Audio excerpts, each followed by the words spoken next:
Ayan guys, no, good day sa inyong lahat. So unbox natin ngayon tong MJJC Pro na version 3.0, the latest edition of MJJC sa kanilang foam cannon lineup. So meron tayong foam, and then meron tayo ng operating instructions, and then meron tayo ng tube, suction tube, and the extra orifice. Then meron din tayo ng kanyang head, kanyang pump head, made in stainless with MJJC etching.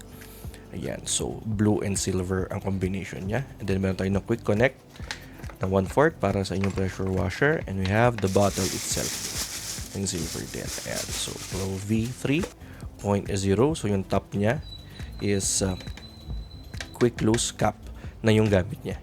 Ayan, so yung kanyang ulo kanina, solid plastic siya with a solid stainless build.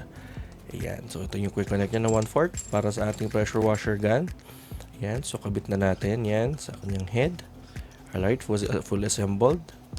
Then click natin yung suction tube with the stainless filter. So tusok lang natin yung rubber. Yan, sa kanyang inlet spout.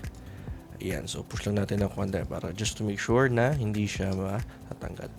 Yan, then so quick twist natin yung cap. Ayan, so fully assembled na siya. The MJJC V3. Ayan, so this is not the SV3 but the PRO V3.0.